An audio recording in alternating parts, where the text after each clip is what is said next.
right, good day to you, peoples. How y'all feeling? Feeling good. Welcome, everybody, to the back porch. Sports podcast with your co-host, Fonz and Quan. We here again for another weekly podcast, and we thank you for tuning in to one of the baddest podcasts in the ENC. I say one of them, I'm gonna say the. Well, I try to be humble, Back Porch Sports Podcast. So, we glad and thank y'all for listening, tuning in, subscribing, all that good jazz, doing your charity work, and we thank you for that. We ain't gonna waste your time today. We're gonna jump right into the news. So, on the NFL side, because that's our thing, you know what I'm saying? Yeah. We found out that the Titans and the Bills, and also the Vikings and the Eagles, will be headlining in a Monday Night Football doubleheader to cap off Week 2.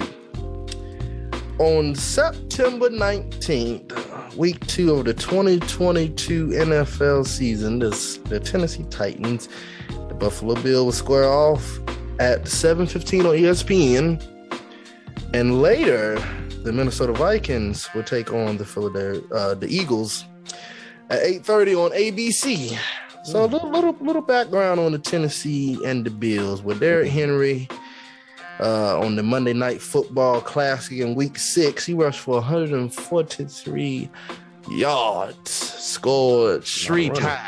Now, let's not forget now, Derrick Henry, before his foot said, I'm out, he was on track to break major records in the rushing game. So he had a big game, and the defense stopped Josh Allen on 4th down to secure the 34-31 victory in Nashville. Now, the question is, can the Bills turn the tables on their home turf? And how much will the loss of A.J. Brown hurt the Titans against Von Miller and the Bills' defense? Well, my take on that question is that I kind of feel like the Titans can manage not having A.J. Brown. Von Miller is a pass rusher. He's not really known for stopping the run, even though he's capable of doing that. If he runs to that side,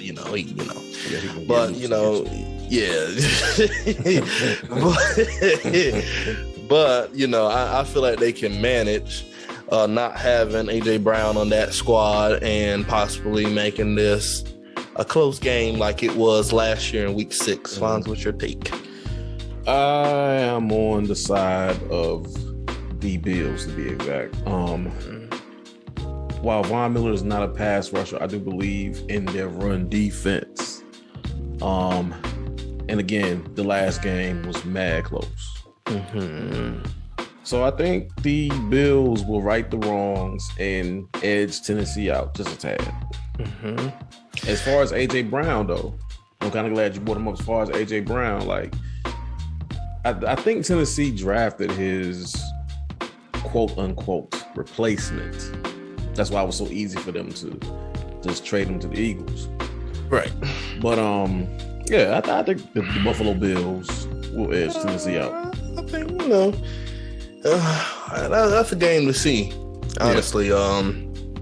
First, we got to see whether Derrick Henry is going to be the same player that he was last year. When he came back for the playoffs, everybody was excited and a little nervous, thinking that he was going to wreck the place. And, he didn't really do too much. So we shall see what that brings. On the flip side, though, later on that same night, we got the Vikings and the Eagles. And after a disappointing 8-9 season that cost Mike Zimmer his job, the Vikings and new head coach Kevin O'Connell travel to Philly to take on Jalen Hurts and an Eagles squad that barely made it in the playoffs last year with Kirk Cousins, Dalvin Cook, and Justin Jefferson returning for the Vikings, and Hurts now has A.J. Brown and Devontae Smith on the other side. This game could be a high-scoring game, which I concur to. Yeah, it'll be high-scoring for the Eagles. Yeah. I mean, I really see this game going really into like the low 40s, to be honest, because Jalen Hurts really has that firepower. I mean, I think the AJ Brown trade was real huge for the Eagles. They haven't really had a dog receiver since T.O. Right. So I feel like not to cut you off, but I feel like high score. I can see it going in the late 20s, early 30 type game.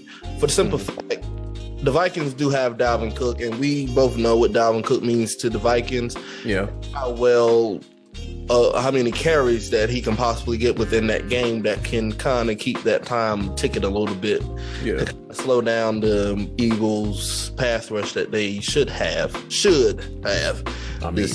don't know about pass rush, but I know pass attack, excuse me. I know they run defense is going to be nice. Because they drafted Jordan Davis ahead of the Ravens, of course, but that's good. Mm-hmm. But, they drafted Jordan Davis to kind of shore up that middle. So, I mean, yeah, Dalvin Cook, we already know who he is, what he about, but I really see the Eagles taking this one. Well, switching over, we want to give a major shout out to Nikola Jokic for winning the NBA MVP for the second consecutive season. Denver Nuggets center Jokic has been voted the NBA's most valuable player for the second consecutive season. Jokic's raw stats were even better this year than last year, as he averaged a career high of 27.1 points and 13.8 rebounds per game. He also averaged 7.9 assists, which is good for the 8th in the league. Jokic, 27, also became the first player in the NBA history with 2,000 points, 1,000 rebounds, and 500 assists in one season. So big shout out to him. We both know that he's the mouthpiece of the Denver Nuggets. Without him, they are nothing. Without it, like a ship without a sail. Lord have mercy. The Denver Nuggets. without him, they chicken nuggets. And like he said, he did all that without Jamal Murray and Michael Porter Jr. Right. So I mean, that's a huge accomplishment to win it back to back. So kudos to that guy. Kudos to him. Switching back over to the NFL, because that's where we stay at. That's what the big bad wolf can't blow that house down because it's made out of bricks. Anyways, Richard Sherman in talks with Amazon Prime for a key role in their Thursday night football broadcast. According to NFL Networks, Sherman is in talks with Amazon for a key role in the Thursday night football programming this coming season. Interesting to see what that man has to say, even though I don't know why he wants to do broadcasting when he can still be on the field doing what he do. But it looks like to me Richard Sherman is going to hang it up because he hasn't been the same since the lesion of Boone. Yeah, pretty much. I mean, pretty much. I think it's going to be a good venture for him. And not to mention, Tom Brady is doing the same thing once he decides to go ahead and sit down somewhere.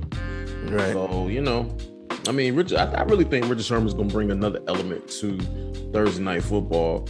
And my mind goes back to that NFC Championship game when he just went in on Michael Crabtree. Right.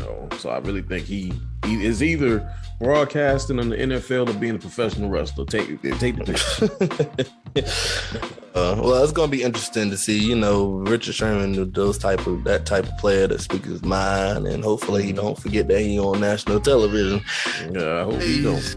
It was kerfuffle. I know y'all heard about it. Chris Paul and his family got in a little kerfuffle and said, long story short, my mama said that she was pushed.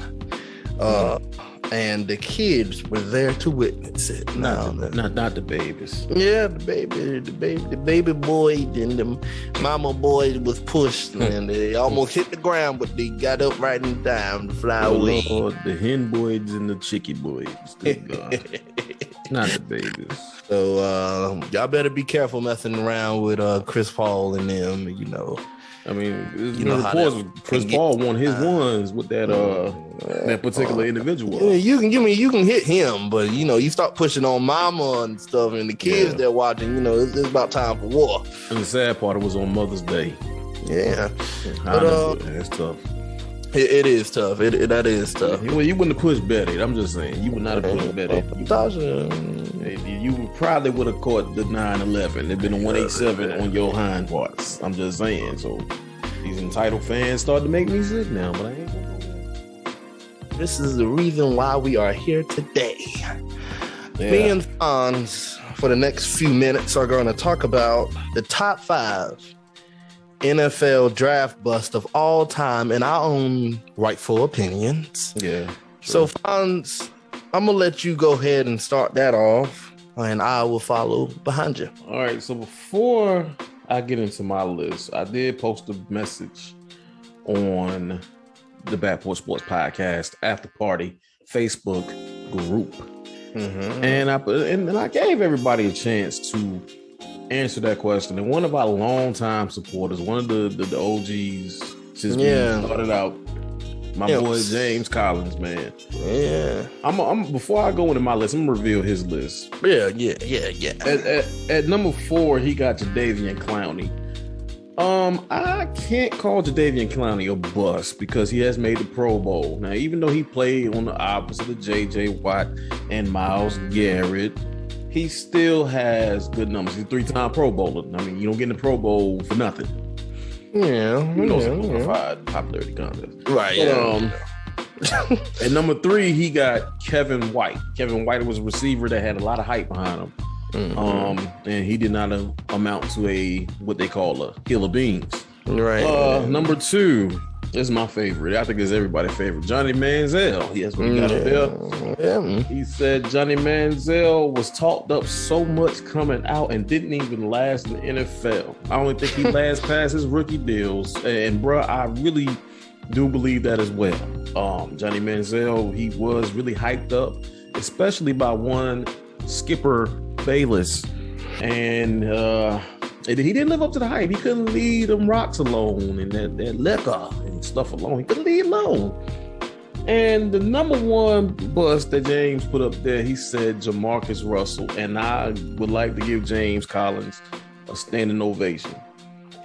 James Collins came number 1 out of LSU by way of the Oakland Raiders, and just like Kevin White, Jamarcus Russell did not amount to what they call a hill of beans. So very good for the say with the chest portion of the show. So I'm gonna go ahead and get my list.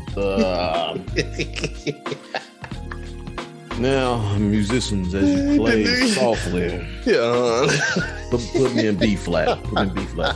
Oh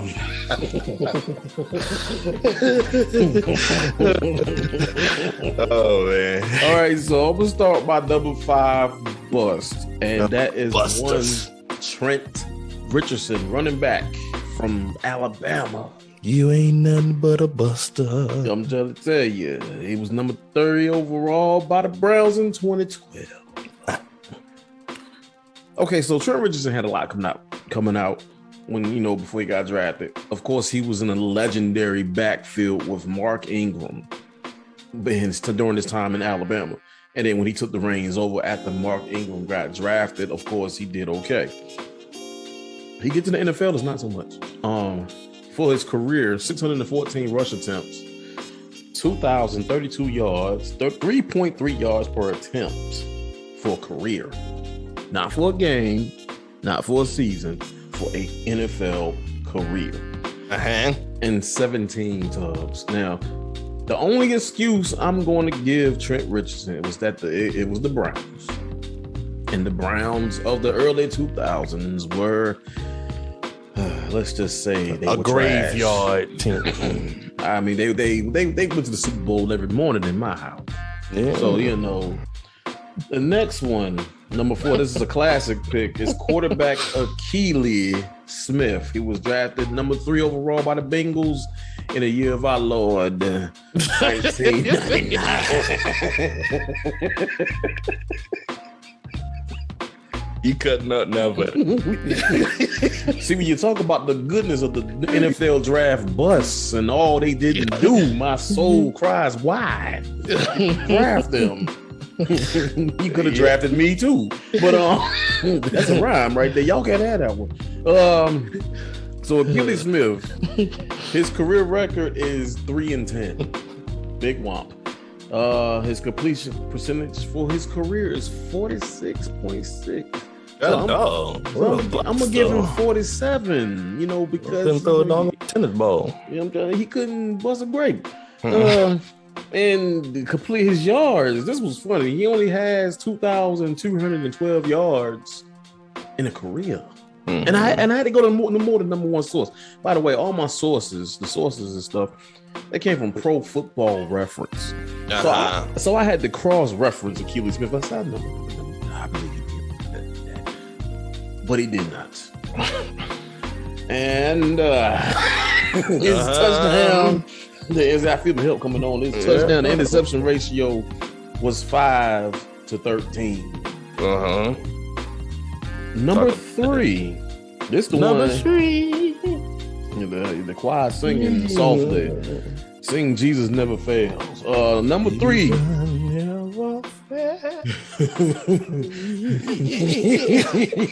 Go ahead, free Rev. Quarterback Johnny Football Manziel. Drafted number 22 overall by the Browns in 2014. He went 2-6 as a quarterback. NFL bus. Completion percentage was 57 on the dot. 57 on the dot. His yards 1,675. Yards per attempt 6.5. And his touchdown to interception ratio was 7-7. Bust. Turn to your neighbor and say, neighbor. Bust.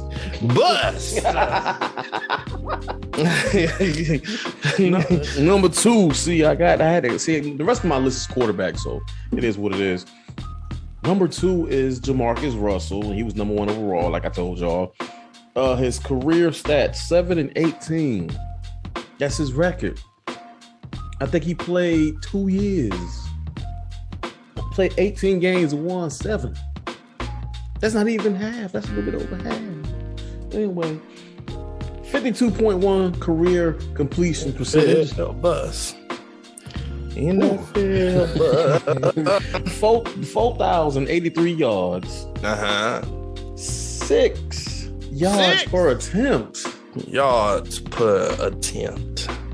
And only 6. Only 6. 5 plus 1, 3 plus 3, 4 plus 2. Right. Good gracious. And his touchdown to interception ratio was 18-23. My God. Yeah, my God. And last but certainly not least, this gentleman, all my older heads is gonna recognize this name. If you was watching football in the 90s and the early 2000s, you can remember this name. Ryan Leaf. 2nd overall by the Chargers in 98. I'm put a pin note in the year 1998. His career record is 4-17. So he played 17 games, won 4 of them. Pitiful. Completion percentage 48.4. Only threw for 3,666 yards. That's terrible. So he's like the bust of all busts. If you look on YouTube and just do your research, you will see that Ryan Leaf is the bust of all busts. I do have 2 honorable mentions. Y'all know how I do because I couldn't just keep the list of 5. The first honorable mention is Brian Bosworth, aka the Boz. He was drafted number 1 overall by the Seahawks in the 1987 supplemental draft. The reason why I took, because he was originally my number 3. The reason why I took him off and put him as an honorable mention because injuries derailed his career. His doctor went on record and said that this young man, good God, he said he's 20, he's 25 years old with the shoulders of a 90-year-old. Suffering from bad breath, dandruff, and a bad haircut. That's hepatitis M. Good God, he was manipulated in the league. But in doing my research on him, I can't knock his hustle, and then that's something we'll probably talk about in a later show. And my final one is Kyle Bowler, drafted number 19 overall by my Baltimore Ravens. He was supposed to have been the savior, but unfortunately, it did not work out that way. Career record is 20-27, 56.7 completion percentage, 8,931 yards, 5.9 yards per attempt. Touchdown to interception ratio was 48-54. And the only reason why he got 20 wins is because of who he was playing with. And that is my list of busts. All right. Search are now open. Well, I'm going to mention my top 5 and NFL bust. Now, he said of all time, so I won't so much a big on the all-time thing, because I ain't feel like all that research. So I just went on and went to the most current bust. My first honorable mention. Shout out to Mr. Johnny Football, aka Johnny Manziel, quarterback out of Texas A&M. First round, 22nd overall in 2014, drafted by the Cleveland Browns, aka the Graveyard. Manziel was a 2012 Heisman winner. Yes, he was. And he had the audacity to unmitigated goal. Rush the current, at the time his name was Dwell Loggins, quarterback coach. He told the quarterback coach to hurry up and draft him because he's ready to be there. Well, Mr. Manziel lasted 2 seasons and just 258 passes as a professional. He tried to come back in the CFL, the AAF, the AAF, the AARP, the NCAAP, whatever you want to call it. He tried to play for the nursing home football team, direct league, everything. And now Manziel is pursuing to be a pro golfer. Wow. What a bust. My number 2, number 4, that was number 4. Number 4 would be Taco Charlton, defensive end out of Michigan. First round, 28. Michigan, whatever you call it. Ginger. Whatever, Fonz. 2017 Dallas Cowboys. He was released by the Cowboys in the first month of 2019. He posted a tweet that read, "Free me," like the man was locked up in Dallas, the most valuable team in the NFL, at $5 billion a few years ago. One anonymous individual within the Cowboys even called him soft after his release. I guess he won a hard shell. He was a burrito. I guess he is soft taco. I don't know. Enchilada or fajita. Number 3 NFL bust is Rashad Penny. Rashad came out of San Diego State, first round, 27 overall, 2018 of the year, our Lord Seattle Seahawks. Well, Penny, you know, why would I switch out a dime for a penny? Penny is heading into the final year of his rookie contract was less than 1,000 career rushing yards and no career starts because he's worth one penny.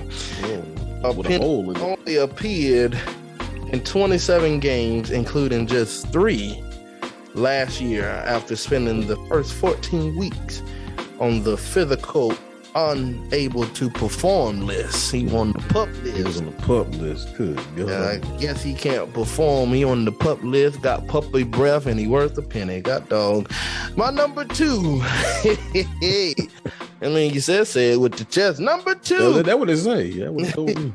A lot of people said though. Number 2 for me is Philip Dorsett. Forgot all about him. You know, you ain't heard too much about Philip Dorsett. You know, he came in, he had a lot of hype, you know, in his name. You know, he got released by the Patriots, if I'm not mistaken. Mm-hmm. And now he with the Jags. But, and once I get his information pulled up briefly,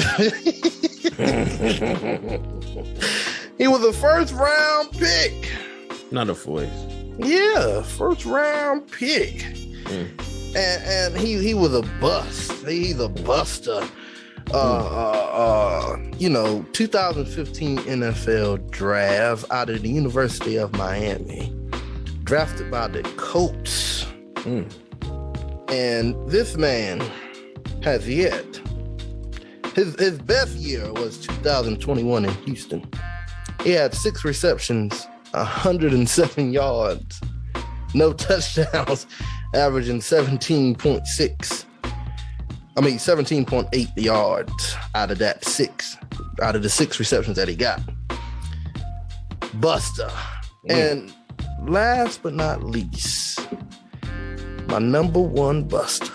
I'm going to take you back to a time where the Washington Commanders was happy to be a part of the number for a season. Robert Griffin. The Floyd. Oh my God, he was like rookie of the year. He got hurt. Nah, man. Robert Griffin III. The Floyd. Dang, I can't even dookie on Robert RG3 like that. I'm about to tell you why. Robert Griffin III, as I recall, he had one good season. He was a first round, 2nd overall, 2012. They sent the farm to get that dude. Griffin was the toss of the league after his rookie season, which ended with a Pro Bowl appearance, which is credited. I don't sleep on that. And the offensive rookie of the year. But it was all downhill from there. As the dual threat play suffered thanks to series of frustrating knee injuries, as well as a growing reef with the coaching staff, he was relieved. He was released in 2016 and signed with the Browns, but played in just 5 games thanks to a shoulder injury. Oh boy. He has spent the last 3 seasons as a backup with the Baltimore Ravens. The reason why I picked him as a bust, even though he had many, many injuries, he did not supposed to go downhill after going Rookie of the Year and Offensive Player of the Year. Now, the injuries is unfortunate. Don't get me wrong. But, you know, injuries is a setback. Yeah. And most of the time, teams could possibly take a chance. I mean, take it from Carson Wentz. He had a good season, and he's been suffering with injuries, but he's a starting quarterback with the Colts right now. Yeah. Robert Griffin III at the 2nd overall only had 1 year as a starting quarterback. And it's been downhill from there. What happened to that RG3 that everybody knew of in 2012? He's my number 1 bust for the Washington Redskins. What a waste. You got him over Johnny Manziel? Yeah.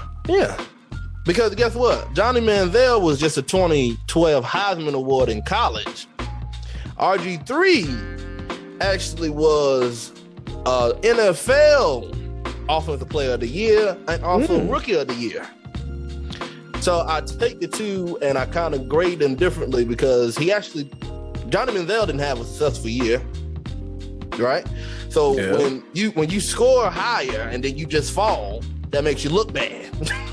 But if you don't score at all, you're right. But that's just mine. That's your list. That's your list. It's my list. You agree to disagree, but man, I had Sean McDermott over John Harbaugh. Well, that's you. That was you. That was you. But that's my top 5 NFL busts of all time. Well, you all right. Your list was solid. I ain't gonna front. But getting back to Johnny Football, see, like I said, his problem was the fact that he played with the Browns. Now the Browns have gotten significantly better with the quasi emergence of one Baker Mayfield and touch me, tease me, Watson. So with that being said, I feel like if I could change one thing about your list, let me get the opportunity to change one of mine.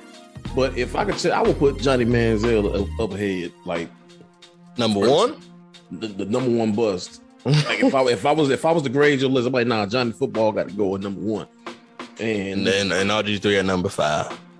No, maybe 3. Now you give an argument because he started way up here and then he came down here, right? Due to injuries. So I will put RG3 in the middle of the pack. But if you could change one thing about my list, where would you put something at? Well, see, your list was way back yonder.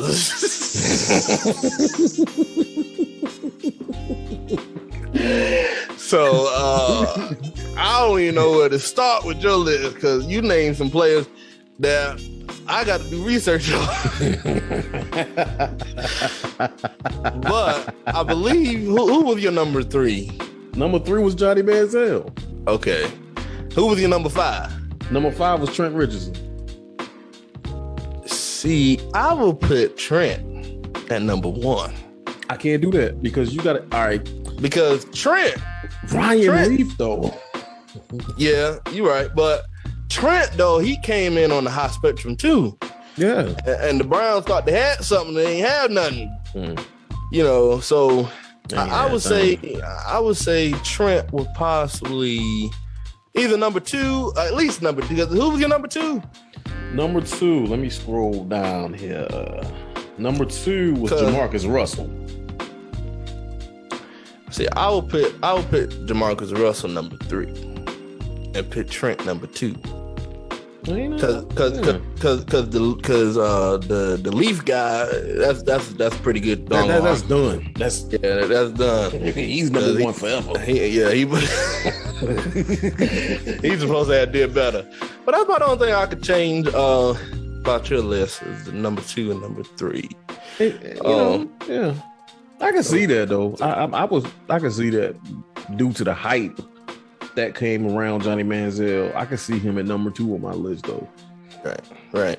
But y'all have y'all say. Let us know down in the comments and in the after party. Whether you agree or disagree to our list, and tell us your own list so we can have an opinion about your list possibly next week. Yeah, and it will be. I'll put it in the after party once we can get the show out there. Just listen to it and figure out your list, and then we can talk about it. If you comment on it, we will put it on the show. Right. That's just the way it is. That's the way it's going to be. Right. Well, ladies and gentlemen, boys and girls, grandmas, granddaddies, aunties, and uncles, we thank you for being a part of such a wonderful show about the NFL draft bust of all times and some of the most current NBA NFL news. Don't forget to like, comment, and subscribe to this channel. And also, we are very excited to know that next week we will know how the schedule is going to look for the NFL. Yeah, matter of fact, tomorrow. So we thank God for that, and so we're gonna get off of here. We thank y'all for tuning in. This has been the Backport Sports with your boy Quan. Hold up, I can't sign off just yet. I got to let them know to go into the after party on Facebook. The information will be right here. So go into the after party, sign up for it, get in there, get in on the discussion because it goes down. We be talking after party. We be talking some crazy stuff in the after party, man. But you know, so now I can sign off properly. So this has been the Bad Boy Sports Podcast with your boy Fonz and Quan. And we out of here like last year. NFL, but what about the NFL, but? I'm done. Bye, y'all. Bye.